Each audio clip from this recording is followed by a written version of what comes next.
Selamat pagi, Assalamualaikum warahmatullahi wabarakatuh. Salam sejahtera bagi kita semua. Perkenalkan, nama saya Riki Wahyudi, kelas A angkatan 2020, Pendidikan Bahasa Sastra Indonesia, IKIP Budi Utomo Malang. Hari ini saya mau mempresentasikan soal UAS mata kuliah fonologi untuk memenuhi ujian akhir semester mata kuliah fonologi. Yang pertama, coba gambarkan letak 25 sumber bunyi bahasa yang melibatkan studi tentang alat ujar atau ucap berkenan bagaimana bunyi bahasa itu dihasilkan.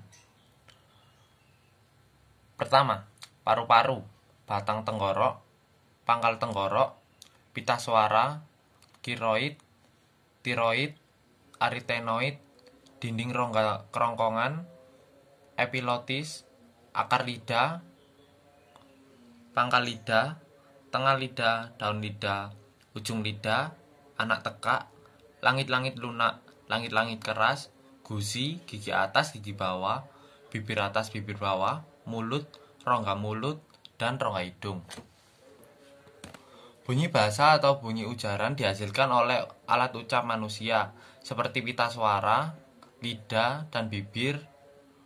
Bunyi bahasa atau bunyi ujaran adalah bunyi yang dihasilkan oleh alat ucap manusia atau bunyi yang diartikan kemudian membentuk gelombang bunyi sehingga dapat diterima oleh telinga manusia. Nomor 2, klasifikasikanlah unsur bentuk bunyi vokal mulai dari tinggi rendahnya lidah, bagian lidah yang bergerak, dan bentuk bibir. Pembentukan vokal mulai dari tinggi rendahnya lidah berdasarkan tinggi rendahnya lidah. Vokal dapat dibedakan atas A. Vokal tinggi atau yang dibentuk apabila rahang bawah merapat ke rahang atas I dan U. Vokal madya atau tengah dibentuk apabila rahang bawah menjauh sedikit dari rahang atas E dan O. C. Vokal rendah atau bawah yang dibentuk apabila rahang bawah diundurkan lagi sejauh-jauhnya. Pembentuk bunyi vokal berdasarkan bagian lidah yang bergerak. Vokal depan yakni vokal yang dihasilkan oleh gerakan turun naiknya lidah bagian depan seperti I dan E. Vokal tengah yakni vokal yang dihasilkan oleh gerakan lidah bagian tengah, misalnya A. Vokal belakang yakni vokal yang dihasilkan oleh gerakan turun naiknya lidah bagian belakang atau pangkal lidah seperti U dan O. Nomor 3, jelaskan maksud dari A. Konsonan hambat letup, B. Konsonan nasal, C. Konsonan paduan, D. Konsonan geseran atau frikatif, E. Konsonan getar, F. Konsonan sentuhan, G. Konsonan sentuhan kuat. A. Konsonan hambat letup ialah konsonan yang terjadi dengan arah arus udara kemudian hambatan itu dilepaskan secara tiba-tiba. Jadi strukturnya rapat kemudian dilepaskan tiba-tiba. Struktur rapat yang pertama disebut hambatan, sedangkan struktur pelepasan yang kedua disebut letupan.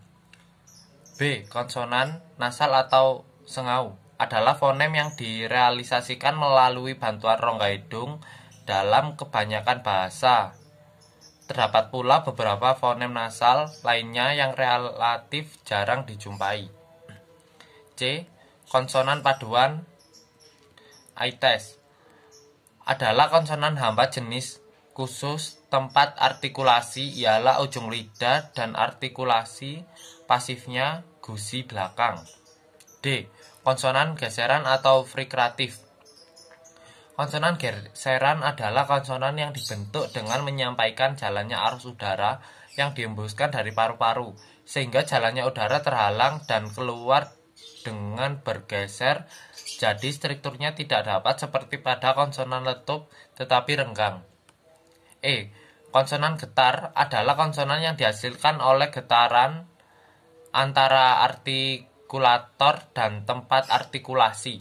Konsonan getar yang termasuk adalah internasional fonetik, alfabet adalah alveolar bilabial.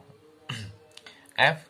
konsonan setuhan, flap atau tap, atau kadang disebut juga dengan konsonan kepak atau konsonan hempas, adalah konsonan yang dihasilkan dengan artikulator menyentuh sesaat titik artikulasi, misalnya konsonan R dalam bahasa Jepang.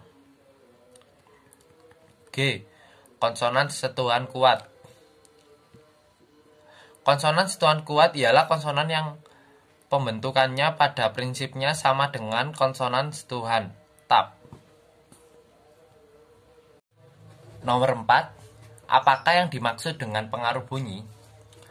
Pengaruh bunyi adalah pengaruh akibat dari pembentukan kata entah dari awal kata, tengah kata, atau akhir kata. Kata yang menentukan perwujudan bunyi tertentu yang mengakibatkan suatu kata itu fonem atau bukan fonem, fonetik. Pengaruh bunyi kuat sekali saking kuatnya dengan konsonan dan vokal yang menjadi dasar dari pembentukan bunyi. Nomor 5. Jelaskan pengaruh bunyi karena distribusi. Pengaruh bunyi karena distribusinya pada awal kata, tengah kata, dan akhir kata sering menentukan perwujudan bunyi. Nomor 6. Identifikasikanlah transkripsi dan transliterasi bunyi. Transkripsi dan transliterasi bunyi dalam pelaksanaannya bunyi bahasa tidak bisa terlepas dari bunyi yang lain. Alat ucap selalu bersama dengan alat cara yang lain. Alat ucap dalam membentuk bunyi bahasa yang satu dengan alat ucap dalam membentuk bunyi yang lain mempengaruhi, baik pada kegiatan alat ucap dalam bentuk bunyi yang mendahului maupun dalam membentuk bunyi yang mengikutinya. Di samping itu, kondisi yang mempengaruhi pelaksanaan bunyi bahasa itu adalah distribusinya. Realisasi suatu bunyi bahasa pada awal kata atau di tengah kata misalnya sering berbeda dengan realisasi bunyi pada akhir kata. Dalam kegiatan belajar ini akan dibahas 1. Pengaruh mempengaruhi bunyi bahasa, dan 2. Realisasi bunyi bahasa. A. Pengaruh mempengaruhi bunyi bahasa. Pengaruh mempengaruhi bunyi bahasa menyangkut dua segi, yakni pengaruh bunyi bahasa dan pengaruh bunyi bahasa. Pengaruh bunyi bahasa muncul sebagai akibat proses asimilasi, sedangkan pengaruh bunyi bahasa merupakan tempat artikulasi yang mempengaruhi bunyi yang disebut artikulasi penyerta atau artikulasi sekunder atau koartikulasi.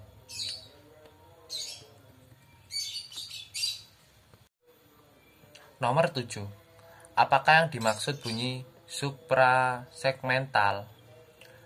Bunyi segmental ini disebut juga fonem primer, sedangkan bunyi suprasegmental merupakan bunyi yang menyertai bunyi segmental, antara lain berupa tekanan, nada, dan intonasi.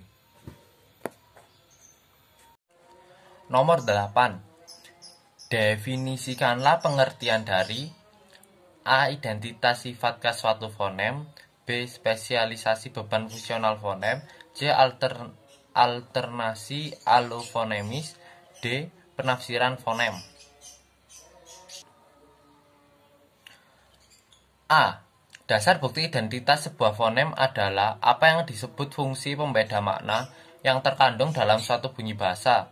B. Mengacu pada ciri-ciri tertentu dalam membedakan suatu kata. C. Teramalkan dari lingkungan. D. Cara menentukan fonem atau bukan fonem. Nomor 9. Apa yang dimaksud dengan premis dan hipotesis kerja suatu fonem? Premis adalah pernyataan yang berhubungan dengan suatu hal dan dijadikan sebagai landasan kerja. Hipotesis kerja, simpulan yang bersifat sementara dan harus dibuktikan kebenarannya. Nomor 10. Sebutkanlah beberapa oposisi dalam fonem. Beban oposisi rendah dan beban oposisi tinggi. Beban oposisi rendah terdapat pada bunyi P dan T pada kata kapan dan kafan. Beban oposisi tinggi terdapat pada bunyi K dan G pada kata kita dan kita. Demikian presentasi saya tentang soal UAS fonologi untuk memenuhi ujian akhir semester mata kuliah fonologi Iki Budi Utomo Malang 2020. Saya Riki Wahyudi. Saya mohon maaf sebesar-besarnya apabila ada kekurangan dalam penjelasan soal ujian akhir semester ini. Saya ucapkan mohon maaf sebesar-besarnya. Wabillahi taufiq wal hidayah. Wassalamualaikum warahmatullahi taala wabarakatuh.